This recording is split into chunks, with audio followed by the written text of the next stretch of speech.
Baik, selamat sore semuanya. Kita akan belajar hari ini tentang prinsip penderitaan. Prinsip penderitaan ini kita akan pelajari 3 kali pertemuan. Prinsip penderitaan, cara mengatasi kepahitan dengan pengampunan.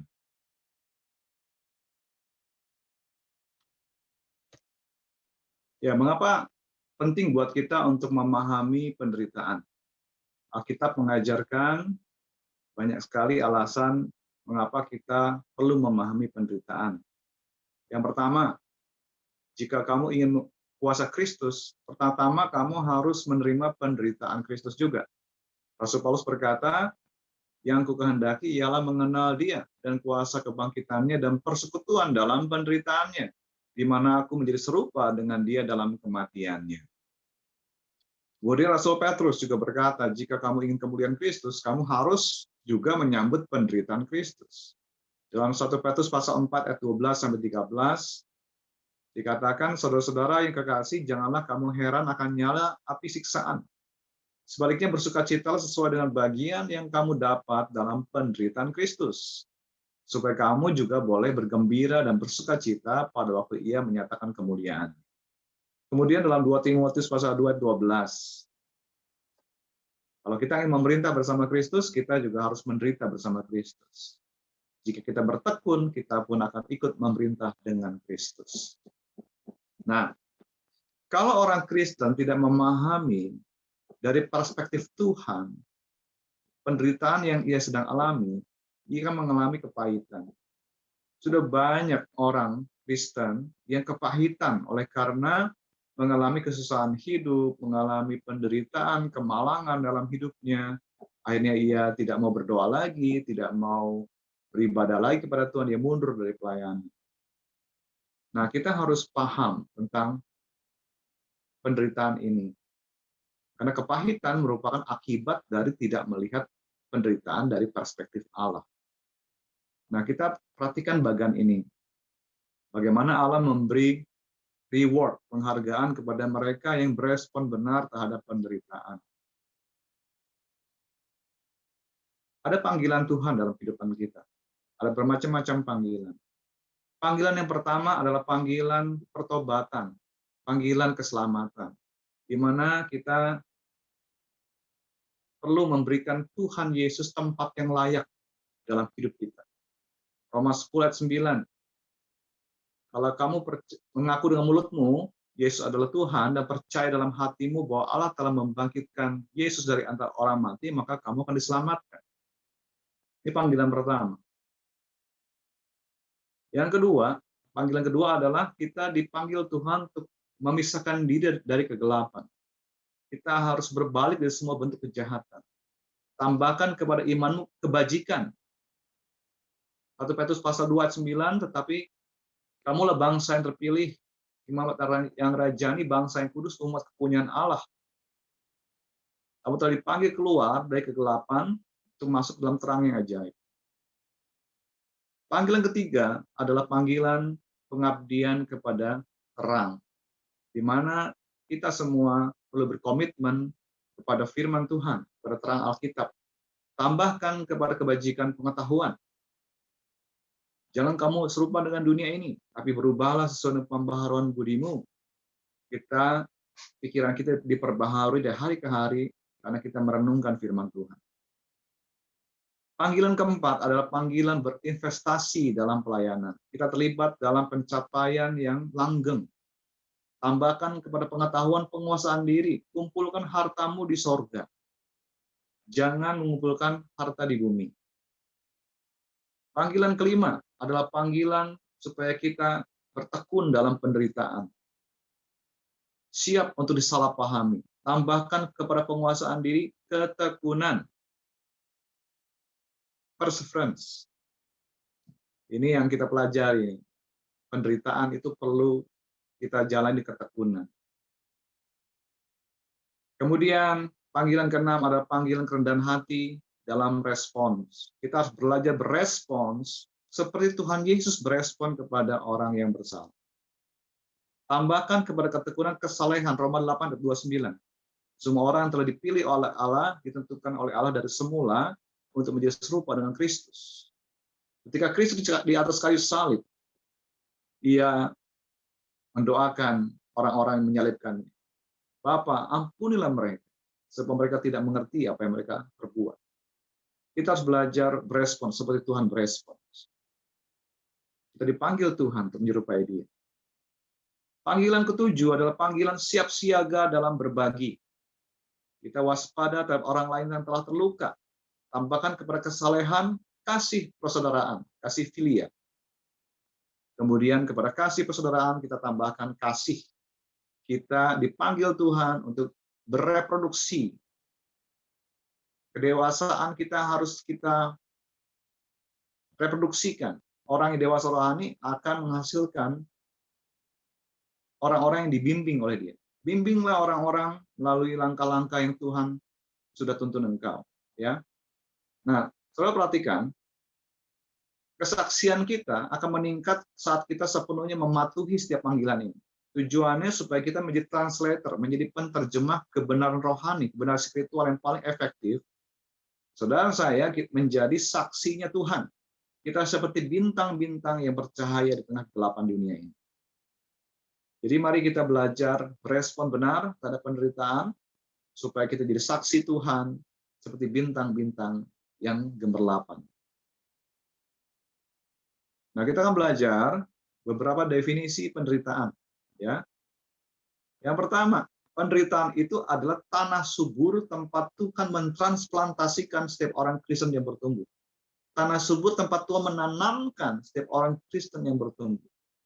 Dalam 1 Petrus pasal 5 ayat 10 dikatakan, dan Allah sumber segala kasih karunia yang telah memanggil kamu dalam Kristus kepada kemuliaan yang kekal akan melengkapi, meneguhkan, menguatkan, dan mengokohkan kamu sesudah kamu menderita seketika lamanya. Berapa minggu lalu saya mengalami penderitaan seketika lamanya. Hari Kamis saya mengalami kalau buang air kecil tuh sakit. Jumat masih sakit, Sabtu masih sakit, Sabtu malam ketika buang air kecil saya agak menekan, kemudian keluar darah. Pada hari Minggunya saya harus pelayanan. Saya tetap pergi pelayanan, kemudian pulang dari pelayanan hari Minggu siang, ada seorang menasihati saya, coba minum ramuan herbal. Saya minum ramuan herbal itu, 1 takaran, kemudian sore 1 takaran, malam 1 takaran. Ketika saya buang air kecil, kemudian saya merasakan sesuatu yang meluncur. Terus kemudian menyangkut di ujung kemaluan. Aduh, ternyata ini batu. Batu yang selama ini membuat saya sakit itu batu. Jadi berhari-hari itu sakit karena batu. Akhirnya saya minta kepada istri dan anak-anak, doain, ini ternyata batu. Sampai keluar ya batunya ini. Lalu saya di kamar mandi, saya angkat tangan memuji menyembah Tuhan. Saya berdoa, Tuhan Yesus Kristus, anak Allah, kasihanilah aku, orang berdosa ini. Tuhan Yesus, Engkau baik. Tuhan Yesus, Engkau menyembuhkan. Terima kasih Tuhan. Dan tiap kali saya buang air kecil, saya pegang mangkuk berisi air hangat. 1 tangan mengangkat tangan kepada Tuhan, membelas kasihan Tuhan. Setelah berapa jam, akhirnya ketika saya buang air kecil, saya terima kasih Tuhan, Engkau baik. Tuhan Yesus, terima kasih, Engkau baik Tuhan. Biar batu keluar Tuhan. Dan ting, batunya keluar. Ketika batu keluar, saya kaget melihat ukuran batu itu. Lalu saya ukur, ternyata panjangnya 1,5 senti. Dan lebarnya ada yang 1 senti. Wah, Tuhan menolong, Tuhan mengasihani. Batu itu bisa keluar, dan akhirnya setelah mengalami pertolongan Tuhan itu, saya menyadari, Tuhan izinkan penderitaan saya alami seketika lamanya, membuat saya semakin kokoh, semakin teguh di dalam Tuhan, semakin kuat di dalam Tuhan. Puji Tuhan. Definisi kedua, penderitaan adalah motivasi untuk mengalihkan matamu dari hal-hal sementara sehingga engkau dapat melihat realitas abadi. Tuhan membiarkan mengizinkan musibah terjadi dalam hidup supaya kita belajar untuk tidak memperhatikan perkara-perkara dunia yang bisa lenyap ini. Tapi kita harus belajar untuk melihat realitas abadi. Rasul Paulus berkata, malahan segala sesuatu kuanggap rugi karena pengenalan akan Kristus Yesus Tuhanku lebih mulia daripada semuanya. Oleh karena dialah aku telah melepaskan semuanya itu dan menganggapnya sampah supaya aku memperoleh Kristus. Definisi ketiga tentang penderitaan adalah rasa sakit yang diperlukan agar penyembuhan sejati terjadi. 1 Petrus pasal 4 ayat 1. Jadi karena Kristus telah menderita penderitaan badani, kamu pun harus juga mempersenjatai dirimu dengan pikiran yang demikian. Karena barang siapa telah menderita penderitaan badani, ia telah berhenti berbuat dosa. Kira-kira 23 tahun yang lalu, Tuhan mengizinkan saya mengalami kecelakaan. Pulang pelayanan, saya ditabrak mobil, katanya, karena saya tidak tahu apa yang terjadi. Ketika saya sadar, saya sedang di rumah sakit. Orang-orang sedang mengurumuni saya. Ketika saya sadar, saya tanya, saya ada di mana? Tenang, tenang, tenang. Kamu ada di rumah sakit. Kamu kecelakaan lalu lintas. Setelah dicek, ternyata tulang femur saya, tulang paha kanan saya patah. Lalu saya harus dirawat selama 9 hari di rumah sakit. Lalu saya harus keluar rumah sakit, harus menggunakan 2 belah tongkat, karena saya nggak bisa jalan. Setelah 6 bulan, saya boleh pakai tongkat 1, di 9 bulan saya pakai tongkat. Mengapa Tuhan mengizinkan penderitaan itu saya alami? Karena saya menyadari bahwa Tuhan mengizinkan fisik saya, tulang femur saya, sebagai laki-laki, kekuatan kita kan ada di paha kita. Dan itu saya mengalami kelemahan, supaya saya belajar tidak mengandalkan kekuatan saya belajar yang hidup berserah pada Tuhan, belajar mengandalkan Tuhan. Terkadang Tuhan mengizinkan fisik kita mengalami kerusakan supaya penyembuhan terjadi secara rohani, secara batin. Itu yang lebih bahagia. Tuhan ingin bentuk karakter kita. Itulah definisi penderitaan. Rasa sakit diperlukan agar penyembuhan sejati terjadi. Yaitu apa? Batin kita. Berikutnya, definisi penderitaan adalah konfirmasi bahwa kamu telah dipilih untuk kepemimpinan khusus bersama Kristus dalam kerajaan. Jika kita bertekun, kita pun akan ikut memerintah bersama Kristus. Amin. Kegagalan untuk memahami penderitaan akan menghasilkan kepahitan, bukannya pengampunan. Nah, kita kan belajar apa sih kepahitan itu, ya? Apa akibat dari kepahitan? Kepahitan adalah permusuhan yang mengakar, kebencian kepada orang lain. Kata kepahitan dalam bahasa Yunani itu pikriyah, artinya menambatkan, untuk memancangkan, mengikat bersama-sama, membangun dengan pengikat bersama-sama. Kepahitan itu membangun kasus dan melawan seseorang untuk membalas dendam dan melakukan sesuatu untuk menghancurkan orang itu. Kata bitter dalam bahasa Inggris itu dekat dengan kata to bite, menggigit, memotong. Nah, hati-hati, orang kepahitan itu bisa menggigit. Kitab suci menghubungkan kepahitan dengan sakit hati dan hati yang beracun. Kebanyakan orang-orang yang kepahitan tidak mengenali dirinya kepahitan. Mereka mungkin berkata, oh saya sudah terluka, saya dikecewakan, atau saya sudah diserang orang lain. Tapi mereka tidak mengakui bahwa dirinya kepahitan. Bahkan cukup banyak orang yang melakukan pekerjaan pelayanan itu dimotivasi oleh kepahitan. Karena dulu pernah dikata-katai, dianggap remeh oleh seseorang, ingin membuktikan, saya bisa.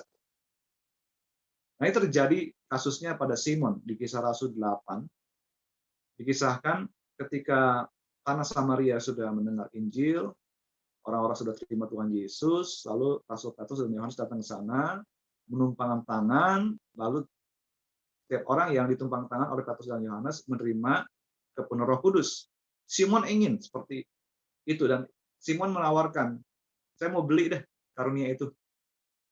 Nah, Petrus ketika mengenali kondisi ini dan berkata, Tidak ada bagian atau hakmu dalam perkara ini, sebab hatimu tidak lurus di hadapan Allah. Jadi bertobatlah dari kejahatanmu ini dan berdoalah kepada Tuhan, supaya Ia mengampuni niat hatimu ini. Sebab kulihat bahwa hatimu telah seperti empedu yang pahit dan terjerat dalam kejahatan. Jadi kelihatannya Simon ini punya motif tersembunyi. Dia ingin otoritas yang bisa memberi atau menahan orang-orang dari kuasa Roh Kudus. Jadi motifnya nggak benar. Ya. Hati-hati dengan kepahitan, saudara. Karena itu bisa beracun. Apa akibat kepahitan? Yang pertama, sakit fisik dan penyakit. Sistem kekebalan tubuh, imunitas akan rusak. Kita rentan terhadap penyakit. Sering para dokter melacak kekacauan fisik serius terjadi, dan setelah dilacak, ketahuan, oh itu terjadi ketika kepahitan mulai ada dalam hati orang itu.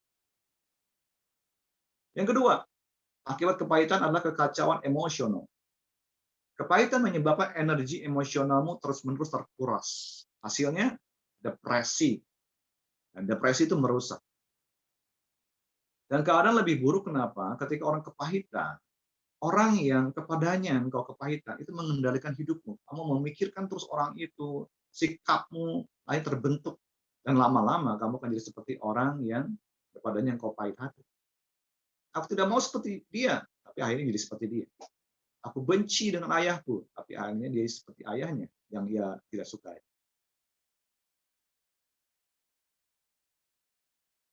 Yang ketiga, akibat dari kepahitan adalah penipuan rohani dan keterikatan akan dosa. Adalah hal umum bagi seorang yang kepahitan terhadap orang lain berpikir, yang penting kan saya cinta Tuhan. Padahal kondisi seperti ini, Alkitab bilang dia penipu. Dalam 1 Yohanes pasal 4:20, jika seorang berkata, aku mengasihi Allah dan ia membenci saudaranya, maka ia adalah pendusta. Karena barang siapa tidak mengasihi saudara yang dilihatnya, tidak mungkin mengasihi Allah yang tidak dilihat. Efesus 4 ayat 30-32. Dan janganlah kamu mendukacitakan Roh Kudus Allah yang telah memeteraikan kamu menjelang hari penyelamatan. Segala kepahitan, kegeraman, kemarahan, pertikaian, dan fitnah hendaklah dibuang dari antara kamu. Demikian pula segala kejahatan. Tapi hendaklah kamu ramah seorang terhadap yang lain, penuh kasih mesra dan saling mengampuni, sebagaimana Allah di dalam Kristus telah mengampuni kamu. Hati-hati dengan kepahitan. Nah, sekarang kita akan belajar bagaimana mengubah kepahitan menjadi pengampun. Ada 7 langkah yang kita akan pelajari. Pada pertemuan kali ini kita akan pelajari 3 langkah. Yang pertama, bertobat dari nilai-nilai sementara. Adanya kepahitan dalam diri seseorang membuktikan bahwa orang itu mempunyai nilai-nilai sementara. Nilai sementara ini menyangkut keadaan menjadi terlalu terikat atas hal-hal sementara dibanding hal-hal untuk keabadian. Rasul Paulus berkata, sebab kami tidak memperhatikan yang kelihatan, melainkan yang tak kelihatan, karena yang kelihatan adalah sementara, sedangkan yang tak kelihatan adalah kekal. Suatu hari Tuhan Yesus ditemui seorang, guru, katakanlah kepada saudaraku supaya ia berbagi warisan dengan aku. Orang ini punya keluhan, namun Yesus memarahi orang itu dengan mengatakan, saudara, siapakah yang telah mengangkat aku menjadi hakim atau pengantar atas kamu? Kemudian Yesus berbalik kepada muridnya, menceritakan kepada murid-muridnya hati-hati dan ketamakan dalam diri manusia. Jadi, orang itu kepahitan kepada saudaranya dan mengungkapkan nilai sementara. Dia tamak. Dan kitab suci identifikasi itu sebagai pemujaan berhala. Pemujaan berhala, idolatry, adalah mengharapkan keuntungan dari orang-orang atau harta milik, padahal hanya Tuhan yang dapat memberikan. Ada hal yang jauh lebih penting dari harta milik kita, saudara. Yaitu apa? Kualitas karakter ilahi. Kalau kita punya kualitas karakter ilahi, itu membuat kita punya kedamaian batin. Itu membuat kita bisa diberkati Tuhan dengan bebas. Karena kita siap punya kapasitas untuk diberkati Tuhan. Kita tidak akan dikuasai oleh uang, tapi kita akan menguasai uang.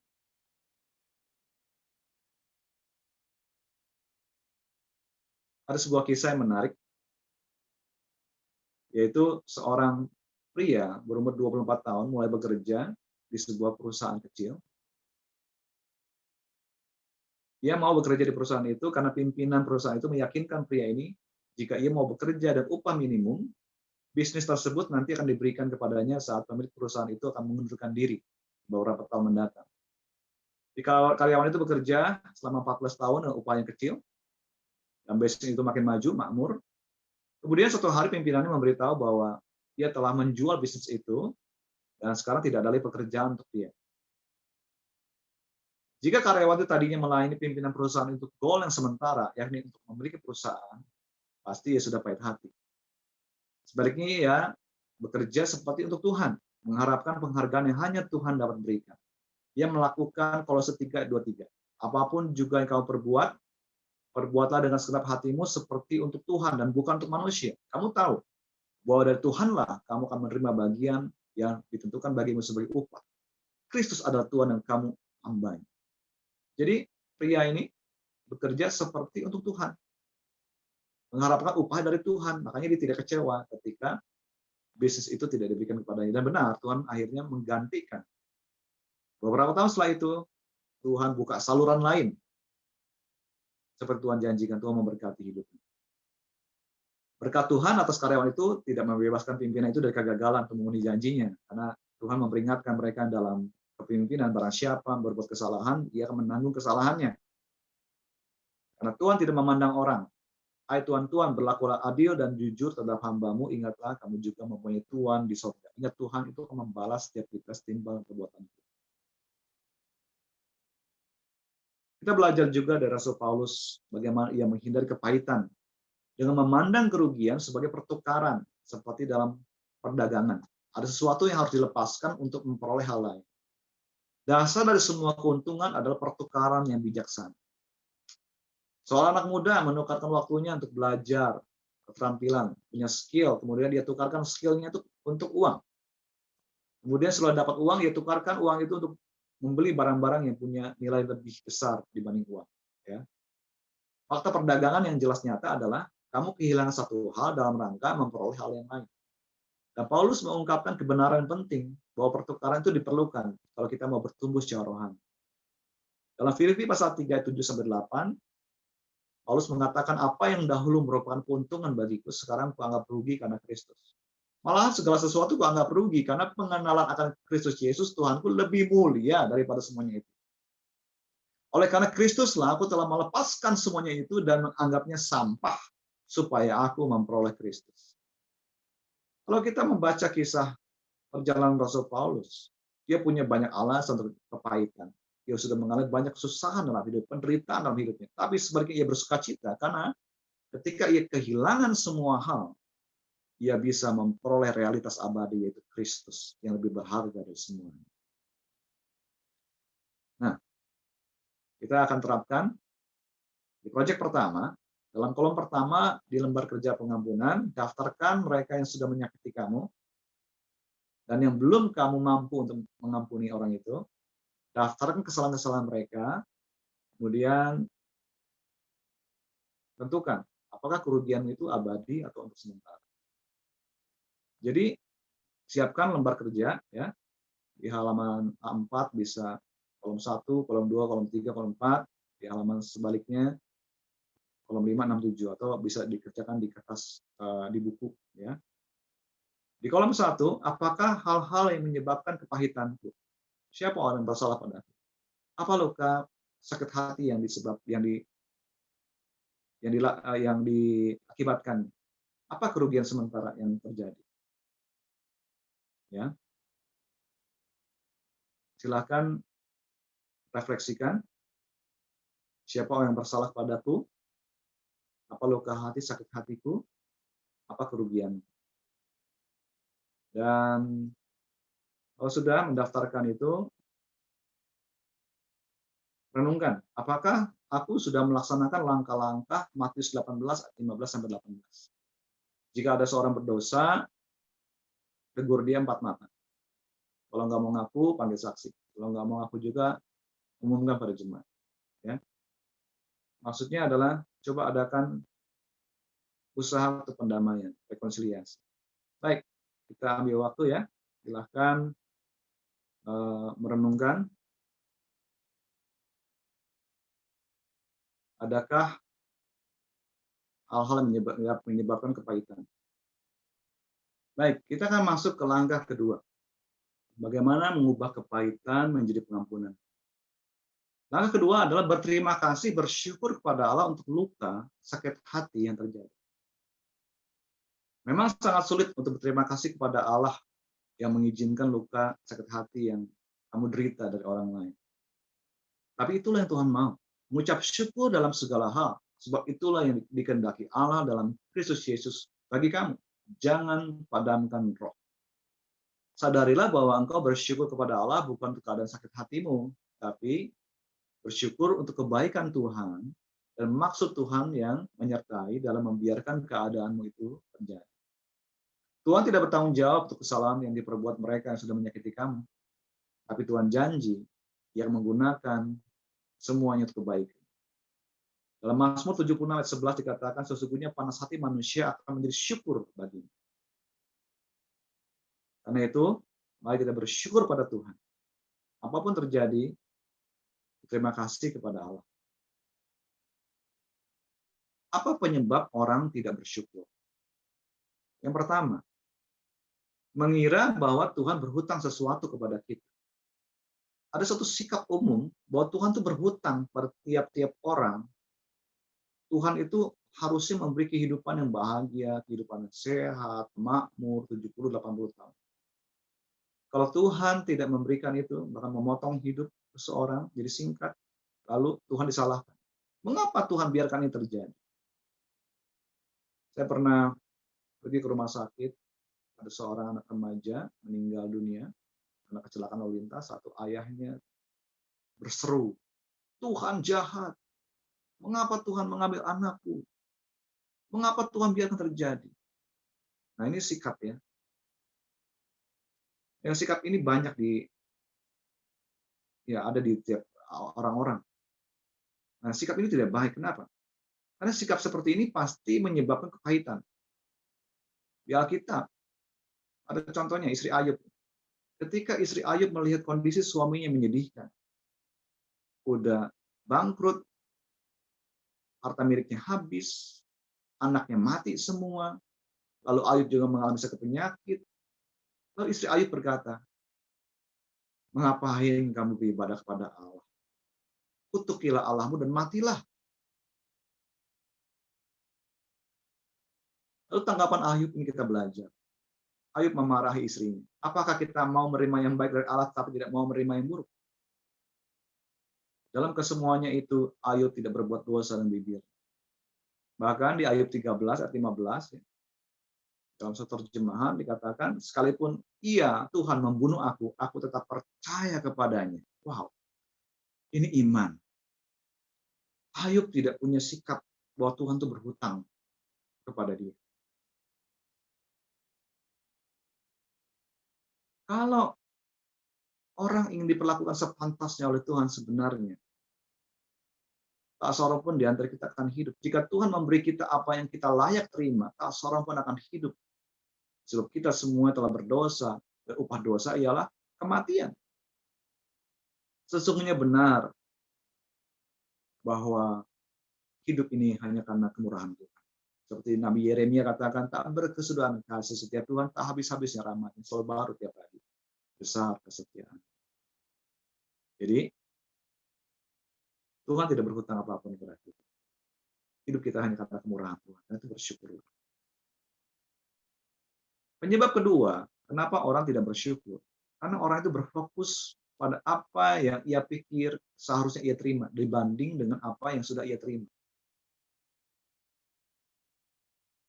Ada sepasang orang tua ya, dari anak laki-laki umur 10 tahun, pahit hati ketika putranya ini meninggal. Mereka pahit hati kepada dokter yang merawat dia, juga pahit hati kepada Tuhan. Kenapa Tuhan biarkan itu terjadi? Orang tua ini Kristen, dia tahu itu kepahitan itu nggak boleh. Tapi mereka nggak bisa mengatasinya sampai mereka mendengar kebenaran di seminar Basic Life Principle. Waktu itu mereka mendengar ilustrasi. Menyangkut seorang ibu yang menjadi pahit kepada Tuhan ketika menantu laki-lakinya membunuh putrinya yang berumur 30 tahun. Ibu ini ditanya, apa yang dia akan pikir bila beberapa tetangga yang setelah menerima hadiah Rp1.000.000 tiap hari selama 30 hari menjadi pahit ketika hadiah itu dihentikan. Ibu itu secara alami melihat tetangga itu sebagai orang yang tidak tahu terima kasih. Ibu itu kemudian ditanya, tidakkah kamu punya sikap yang tidak bersyukur yang sama kepada Tuhan? Putrimu itu adalah warisan dari Tuhan yang dipercayakan kepada kamu. Tuhan sudah kasih kamu 30 tahun bersama dengannya. Kamu pahit hati karena kamu fokus pada 40 tahun yang kamu harapkan Tuhan kasih. Tuhan berhutang supaya kamu masih bisa bersama. Kenapa kamu tidak bersyukur 30 tahun yang Tuhan sudah kasih? Nah, kebenaran ini akhirnya memerdekakan pasangan suami istri ini. Akhirnya pasangan suami istri mulai bersyukur pada Allah untuk 10 tahun yang Tuhan sudah berikan bersama-sama dengan putra mereka. Nah, jadi ada orang-orang yang sulit bersyukur. Kenapa? Karena berfokus pada apa yang seharusnya aku terima dibanding dengan apa yang sudah diterima. Jadi hitunglah berkatmu. Berkat Tuhan yang sudah kamu terima tuh, bersyukurilah itu. Kalau engkau sehat, bersyukurlah pada Tuhan. Kalau engkau bisa makan, bisa minum, bersyukur pada Tuhan. Bisa buang air kecil, bersyukur pada Tuhan. Ya. Banyak hal yang kita bisa syukuri. Baik, di proyek kedua, periksa masing-masing kerugian yang sudah kamu alami sebagai hasil perbuatan orang yang bersalah kepadamu. Lalu identifikasi hal-hal yang Tuhan sudah berikan kepadamu. Dan bersyukur kepada Allah untuk apa yang Allah sudah berikan. Ya. Di lembar kerja pengampunan, kolom 2, bagaimana kepahitanku mengungkapkan ketidaksyukuranku? Apakah kehilanganku yang menyebabkan aku menjadi pahit? Karena sudah kehilangan reputasi, jadi pahit hati. Kehilangan nama baik, pahit hati. Kehilangan uang, kehilangan harta milik, kau jadi pahit hati karena kau bangkrut, kau pahit hati. Kau kehilangan kemajuan, kehilangan sukses, kehilangan kesehatan, kehilangan orang yang dicintai, atau kehilangan yang lain. Silahkan refleksi.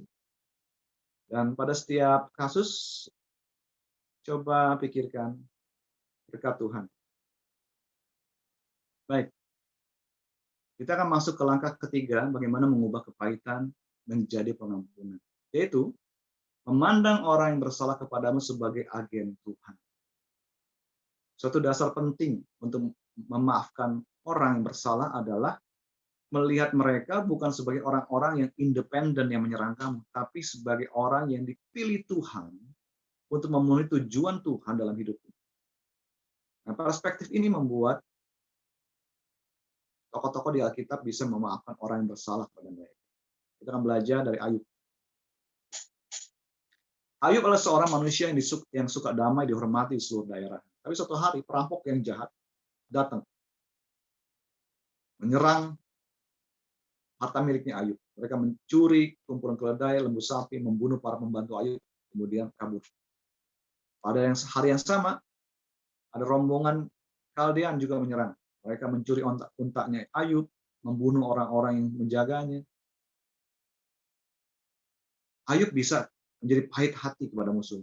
Tapi sebaliknya, dia melihat tangan Tuhan dalam membiarkan tragedi ini.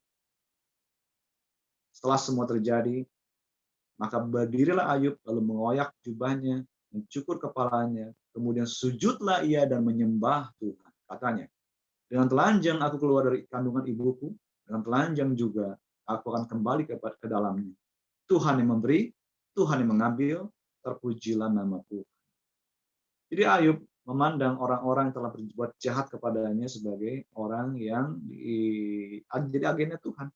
Semua seizin Tuhan. Kita belajar juga dari Yusuf. Yusuf suatu hari datang kepada saudara-saudara laki, kepada kakak-kakaknya. Kemudian kakak-kakaknya ini yang cemburu padanya, mereka berkomplot untuk membunuh dia. Dan ketika Yusuf mendekat, mereka akhirnya mencengkram dia, buang ke dalam sumur, tapi nggak jadi membunuh, mereka menjual Yusuf sebagai budak. Dan akhirnya Yusuf menghabiskan bertahun-tahun sebagai budak di Mesir.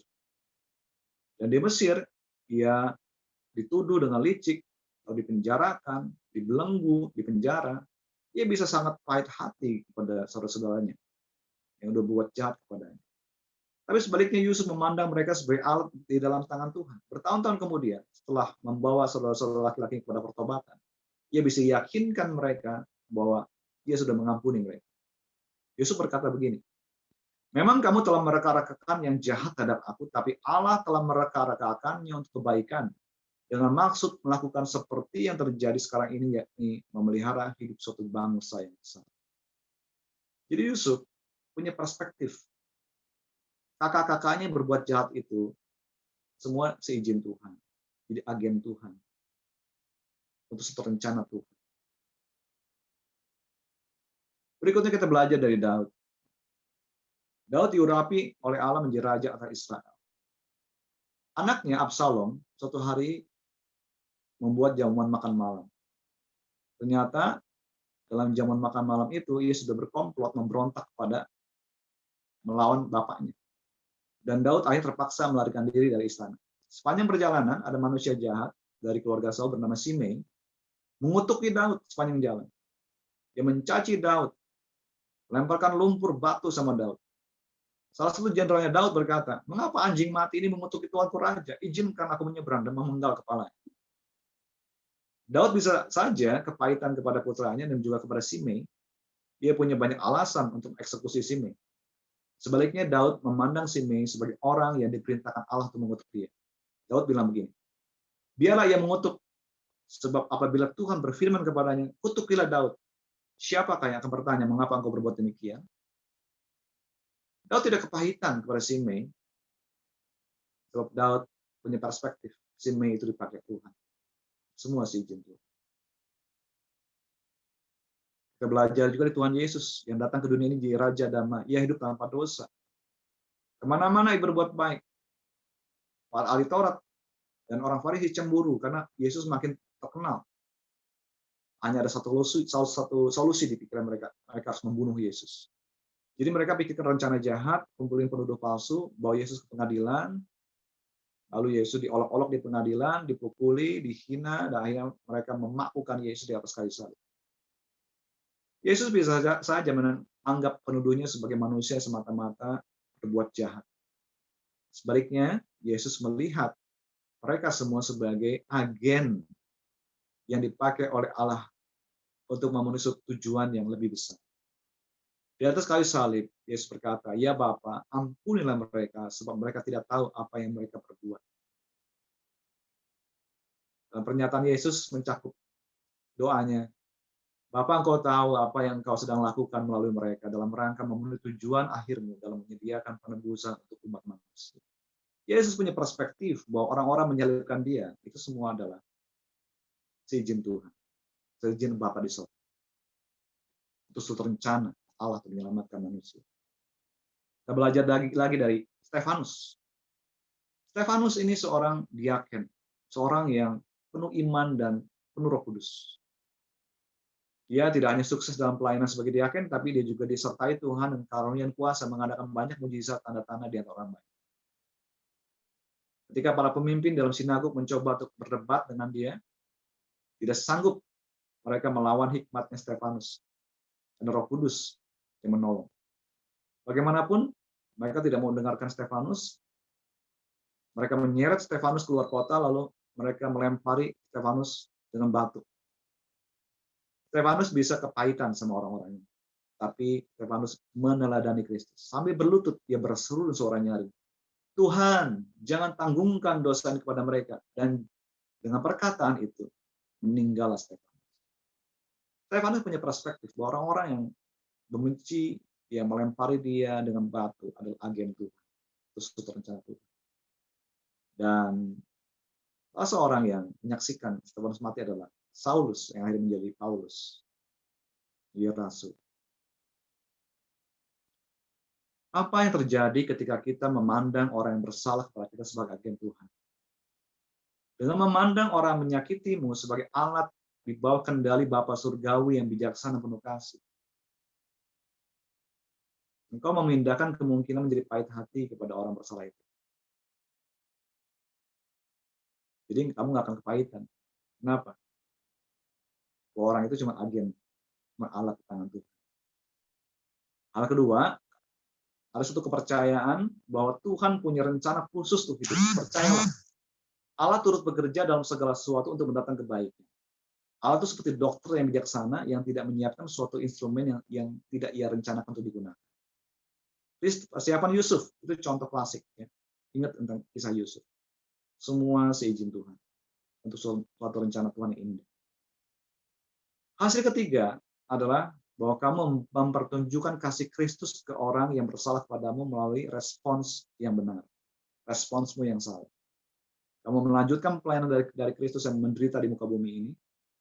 Bahkan seperti Paulus berkata, sekarang aku bersukacita bahwa aku boleh menderita karena kamu dan menggenapkan dalam dagingku apa yang kurang pada penderitaan Kristus untuk tubuhnya, yaitu jemaat. Nah, di proyek ketiga, di lembar kerja pengampunan, ya, coba pikirkan siapa orang yang paling bersalah kepadamu, orang yang paling buruk yang telah memperlakukan kamu dengan buruk.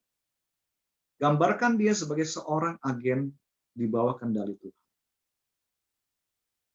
Nah, bagaimana cara ini bisa mengubah sikapmu kepada orang yang bersalah kepadamu? Ya. Di kolom 3, bagaimana orang yang bersalah padaku adalah agen Tuhan, alat di tangan Tuhan untuk tujuan Tuhan. Nah, bagaimana nantinya fakta ini mengubah sikapku kepada orang yang bersalah kepadaku? Baik, kita akan refleksi sebentar. Bagaimana orang yang bersalah kepadaku adalah agen Tuhan.